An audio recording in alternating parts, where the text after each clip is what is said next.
Agonoy, Bulacan. Pupuntahan sana ako sa Agonoy. So di kaya ng ating motor pumirek. Medyo namatay. Ngayon napaandar ko na siya. So update ko na lang po kayo sa daan papuntang Pampanga, manggagaling ng Kalumpit, Bulacan. So dito sa sa Kalumpit okay naman. Sa mismo highway okay naman, wala naman masyadong baha. Doon lang talaga sa may papasok sa may Agonoy kasi may malaking ilog pala doon. So nababad tayo sa tubig hanggang bewang feeling doon. Eh di ko alam na palalim pala ng palalim. So ang nangyari, hindi ko na mamalayan, lumulubog pala kasi nga palalim ng palalim. So wala tayo namang bumaha dito, bumaba kasi yung mga sasakyan nandito sa taas ng kalsada sa may tulay. Medyo mataas kasi itong lugar na to, kaya dito sila ngayon nakapark. Marami rin pong bakas dito ng mga punong mga natumba kasi madumi yung kalsada, puro dahon. Kung mapapansin nyo yung takbo ko is napakadahan-dahan lang kasi hindi siya pwedeng ibirit mga idol kasi nga namamatayan ako. Di ko alam kung bakit. Di ko alam kung spark plug. Okay naman yung spark plug ko eh. Medyo matagal lang bago ko napandot kasi baha. Lahat talagang bahan-baha. Napasukan ng tubig yata yung sa sa, di ko alam kung naghalon lang is o tubig. Pero as of now, okay naman siya. Basta't makarating lang tayo ng Pampanga. Ayan po yung mga sasakyan mga no? Mamaya pong konti makikita nyo yung ilog ng Pampanga River kung gaano kataas yung tubig at kung okay ba yung mga dadaanan papuntang Pampanga na manggagaling ka ng Bulacan. So yan, nasa Kalumpit, Bulacan tayo. Hindi ko mabirit kasi gawa ng bahamin.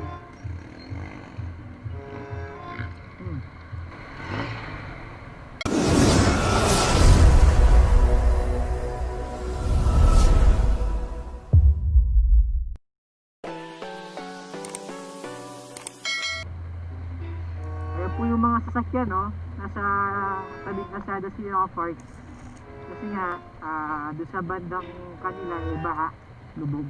Makita niyo naman mga idol, ang dami sasakyan. Pupunta tayo ngayon sa Jed's Island Resort, yung sikat na resort dito sa Bulacan, Jed's Island. Ayan po yung mga sasakyan, nakikita niyo naman sa tabi. Welcome to Pampanga. Nasa Pampanga na po tayo. At namayang konti lang nasa na tayo, Pampanga River na. Pampanga. Hindi talaga mabirit ng mabilis. Sinamamatayan ako, pausad-usad lang. Sakto, malapit na rin naman tayo. Sa Santahan na po tayo uuwi. Galing tayo ng Agonoy, Bulacan. Yun nga lang, hindi tayo nakarating mismo sa Agonoy kasi baha. So pabalik na po ako neto. Hindi na kaya ng ating motor mga idol Ang kaya na sa mga ganong baha, yung mga malalaking truck. Talagang sumasakay sila sa mga malalaking truck at sa bangka. Nagbabayad lang yata sila kung magkano. Depende sa layo ng kanilang pupuntahan.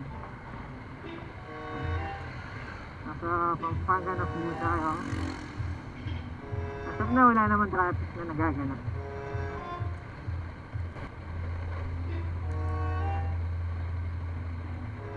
Ang hirap pala yung pupunta mo, di mo alam kung makakarating ka ba o hanggang saan ka lang kasi walang walang pagawa din ng mga motor kasi ba mga idol talagang sarili mo lang tulak, magtutulak ka lang naman ng ganong kalayo, medyo malayo-layo kasi papasok yun medyo iba po yung tunog ng motor ko kasi napasukan ng tubig yata yung makina. Medyo umukay na siya.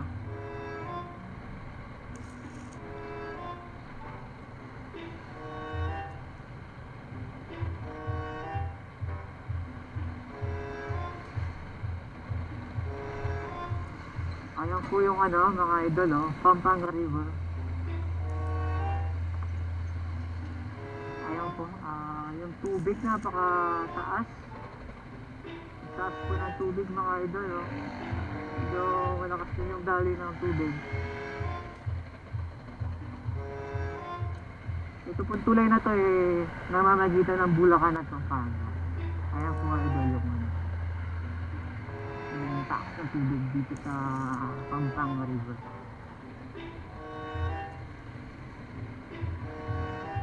Kanina maraming tumirik, hindi ko lang nakuna ng camera kasi lowbat ako. Ngayon ko lang naisipan na magpalit ng battery sa aking camera. Kasi nga, hindi ko rin naman mababaltan doon kasi pag tumigil ako doon sa mismong baha, papapasukan ng tubig yung aking makina, makamatay ang buha ko. Kaya naisipan ko na hindi ko na muna i-video. Meron naman ako nakuna na video, saglit lang kung gaano kalalim yung tubig. So, ito po yung panoorin po natin. Yan po yung actual na baha doon na panandali ang nakuhaan ko lang kung gaano kalalim. O yun. So, nakita nyo na siya yung mga idol kung gaano kalalim yung tubig, no? Napakalalim talaga. Kung pupunta man kayo doon, make sure may iwanan kayo ng motor doon sa hindi lubog. Kung kakayanin ng ating motor, up. Hindi malalim-lalim pala.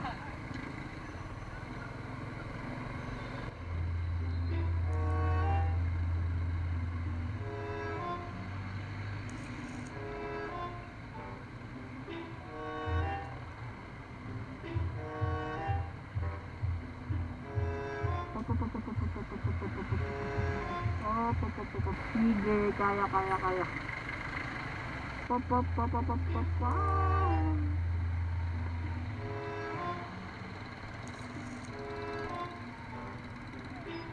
Medyo malalim to mga idol.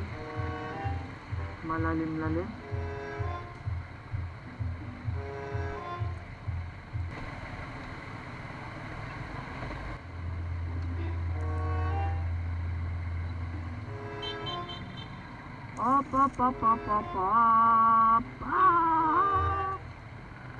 Sana wala mo nang dumang malaking sasakyan, men. Mamatayan ako.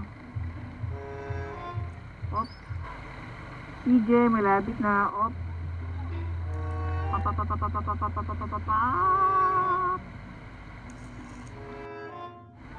Kanina kasi gumana ako dito mga idol. Okay lang. Kayang-kaya ng ating motor. Ngayon, kaya nagkaganto kasi galing na ako sa malalalim na baha. Kumbaga, bago pa man ako dumating dyan, meron akong mga nadaanan na mas malalim pa dong baha. As in, ang lalim, solid. Yung iba, tinulak na lang po nila yung kanilang mga motor kasi hindi na rin kaya, namatayan. So, mas maganda yung ganun yung gawin mga idol. No? Once na may baha, patayin na lang po yung makina, itulak. At pagkatapos nun, pwede nyo namang paandarin sa pagkadating nyo sa wala ng tubig para mas safe.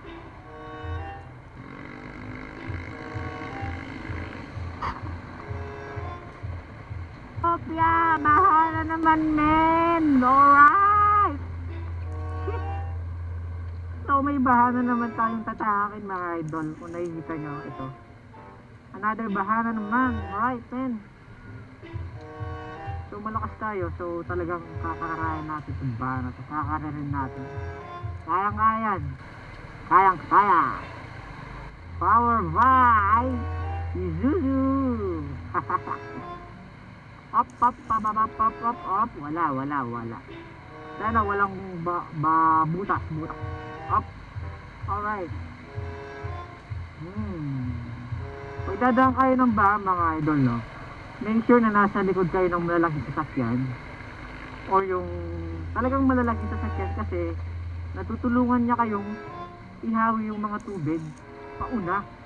Kasi pag dumaan kayo na walang truck sa unahin nyo, yung tubig sa inyo lahat mapupunta. So ang mangyayari, yung tubig sa makina lahat pupunta. Yun yung cause na mamatayan po kayo.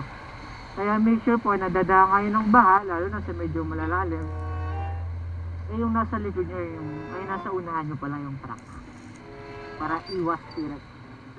Yun po yung aking ginagawa. Based lang sa mga nangyayari sa akin ngayon. Kasi yun yung ginawa ko.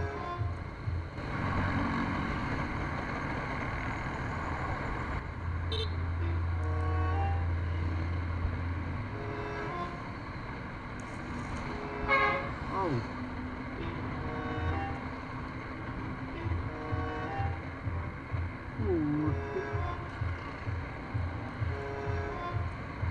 Hindi ako sanay ng mabagal, men.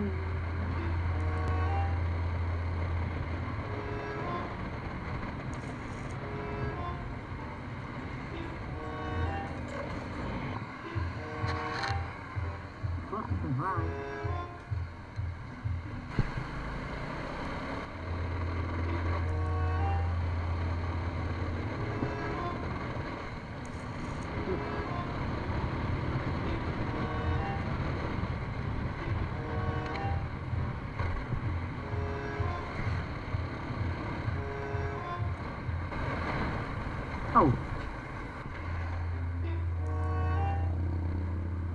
Muntik na ako doon, men.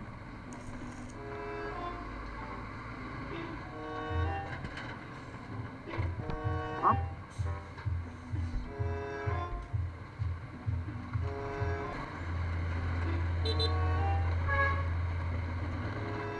Naglolo na.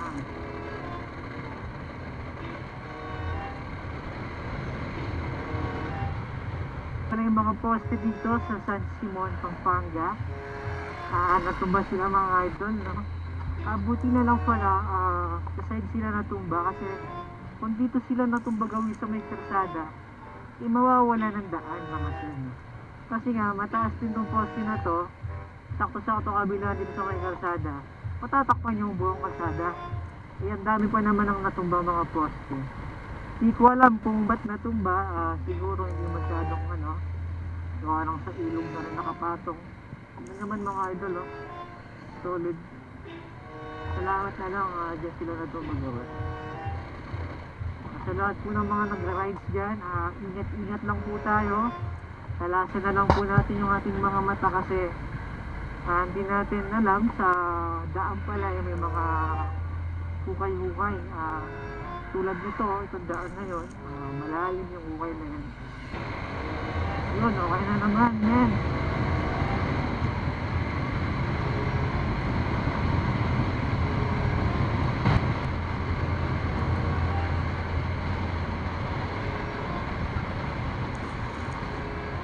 So yun mga idol, no? Hanggang dito na lang yung aking video kasi medyo nagmamadali na rin ako, oras na. So ingat na lang po sa lahat.